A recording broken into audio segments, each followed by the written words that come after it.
आज के लेक्चर में हम एक्सरसाइज 3.1 को डिस्कस करेंगे। उससे पहले हम मैक्सिमम और minimum values of a quadratic function की थ्योरी को डिस्कस कर लेते हैं। सपोज हमारे पास एक फंक्शन है a x square plus b x plus c. ये एक हमारे पास क्वाड्रेटिक फंक्शन है, तो उसको हम in the form of square इस फॉर्म में एक्सप्रेस कर सकते हैं। F of x is equal to a time x minus h whole square plus k. यहाँ पे जो h और k हैं ये हमारे पास वर्टेक्स के पॉइंट हैं, और हम इनकी वैल्यूज निकालने के लिए ये दो इक्वेशंस को यूज कर सकते हैं। That is h is equal to minus b over 2a and k is equal to c minus b square over 4a। तो यहाँ पे अगर क्वाड्रेटिक टर्म का कोएफिशिएंट जो है वो पॉजिटिव होगा, दैट इज a जो है वो हमारे पास अगर पॉजिटिव होगा, तो ये जो हमारे पास वर्टेक्स आएगा ये हमारे पास मिनिमम वैल्यू होगी। और अगर यहाँ पे एक्स स्क्वायर का कोएफिशिएंट यानी क्वाड्रेटिक कोएफिशिएंट नेगेटिव होगा, दैट मीन्स जो हमारे पास ये वर्टेक्स की आएगी ये हमारे पास मैक्सिमम वैल्यू होगी। एक्सरसाइज 3.1 क्वेश्चन नंबर 1 में हमें एफ ऑफ एक्स एक फंक्शन दिया जाएगा और हमने उस फंक्शन की मैक्सिमम या मिनिमम वैल्यू में से एक वैल्यू बतानी होगी। अगर हम पहला पार्ट देखते हैं तो f of x is equal to x square plus 6x plus 13 है। यहाँ पे a जो है वो हमारे पास 1 है, जबकि b जो है वो 6 है, c जो है वो 13 है। एज यहाँ पे हम चेक कर सकते हैं कि a जो है वो 1 है, दैट इज पॉजिटिव वैल्यू, सो हमारे पास इस फंक्शन की मिनिमम वैल्यू एग्जिस्ट करेगी। तो सबसे पहले हम वर्टेक्स की वैल्यू निकाल देते हैं। वर्टेक्स की value h is equal to minus b over 2a। तो यहाँ पे b और a की वैल्यू पुट करें तो h is equal to minus 3 आ जाएगा। इसी तरह k की वैल्यू निकालने के लिए हमने फार्मूला पुट कर दिया, that is k is equal to c minus b square over 4a। तो इसको सिंप्लीफाई किया तो k की वैल्यू आ गई 4। सो हमारे पास f of x is equal to x square plus 6x plus 13 जो क्वाड्रेटिक फंक्शन गिवन था उसको हम in the form of square इस फॉर्म में एक्सप्रेस कर सकते हैं। यहाँ पे h और k की वैल्यू पुट करें तो हमारे पास x square plus 6x plus 13 की स्क्वायर फॉर्म आ जाएगी x plus 3 whole square plus 4। तो यहाँ पे चूंकि a जो है वो पॉजिटिव है, तो इसलिए जो हमारे पास इस फंक्शन की मिनिमम वैल्यू होगी वो हमारे पास k की इक्वल होगी, दैट इज 4। और वो हमारे पास किस पॉइंट पे आएगी, h पे आएगी, that is equal to minus 3। इसी तरह अगर हम इसका फोर्थ पार्ट करना चाहें, that is f of x is equal to minus x square minus 3x minus 5। तो यहाँ पे a जो है वो चूंकि नेगेटिव है, दैट मीन्स हमारे पास इस फंक्शन की मैक्सिमम वैल्यू एग्जिस्ट करेगी। मैक्सिमम वैल्यू फाइंड करने के लिए हम सबसे पहले वर्टेक्स के पॉइंट फाइंड कर लेते हैं, दैट इज h और k। h is equal to minus b over 2a। तो हमारे पास h की वैल्यू माइनस 3/2 आ जाएगा। इसी तरह k की वैल्यू फाइंड करने के लिए हमने इक्वेशन पुट कर दी c minus b square over 4a। इसको सिंप्लीफाई करें तो k की वैल्यू माइनस 11/4 आ गया। तो h और k की वैल्यू को यूज करते हुए क्वाड्रेटिक फंक्शन को उसकी अल्टरनेटिव स्क्वायर फॉर्म में एक्सप्रेस कर लिया, that is f of x is equal to minus times x plus 3/2 whole square minus 11/4।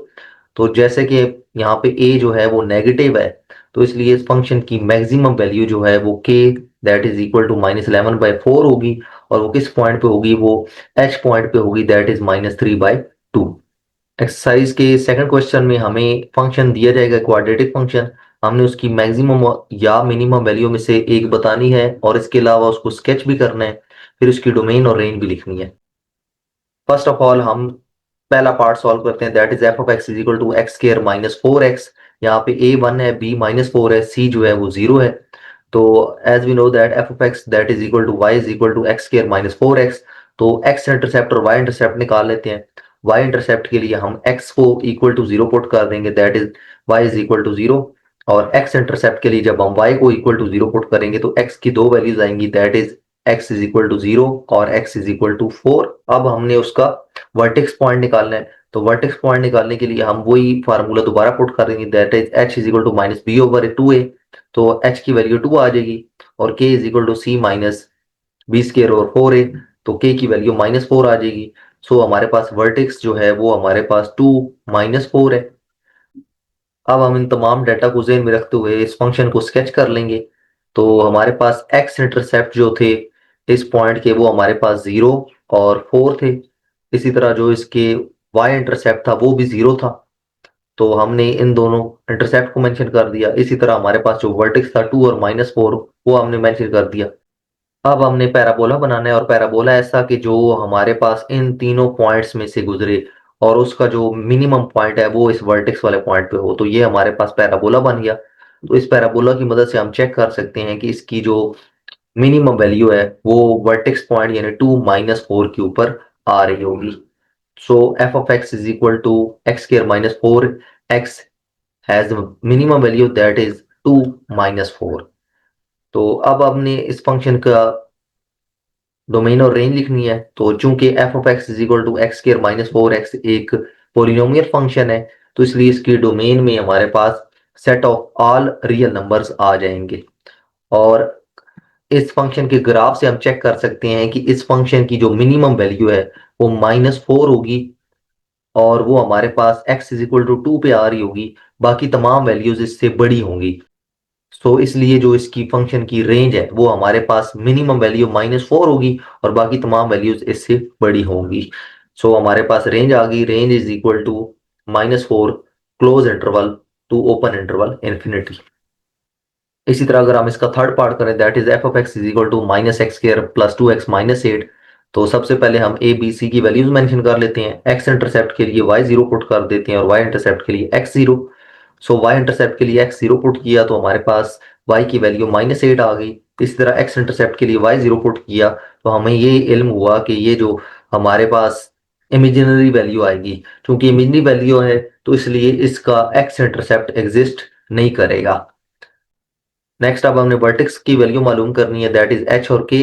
तो h is equal to -b/2a। Simplify करने से हमारे पास एच की वैल्यू 1 आ गई। तो के is equal to c -b²/4a। इसको सिंप्लीफाई किया तो के इज इक्वल टू -7 आ गया। अब इन तमाम पॉइंट्स को ध्यान में रखते हुए हम इस फंक्शन का ग्राफ स्केच करेंगे। तो जैसे कि हमें पता चला था कि इसका सिर्फ y इंटरसेप्ट एग्जिस्ट करेगा, दैट इज -8 के ऊपर आएगा, और x इंटरसेप्ट नहीं है इसलिए हम इसको x एक्सिस के ऊपर टच नहीं करेंगे। जबकि इसका वर्टेक्स पॉइंट जो है वो 1 और -7 है। तो हमने एक पैराबोला बना लिया जो इन दोनों पॉइंट्स के दरम्यान से गुजर रहा है, और इसका वर्टेक्स जो है वो 1 - 7 है। तो चूंकि a जो है वो नेगेटिव था, a is equal to -1 that is less than 0। So इस फंक्शन की जो मैक्सिमम वैल्यू होगी वो इस वर्टेक्स पॉइंट पे होगी, that is 1 - 7। x is equal to 1 पे हमारे पास इस फंक्शन की मैक्सिमम वैल्यू वो हमारे पास k इज इक्वल टू -7 आ रही है।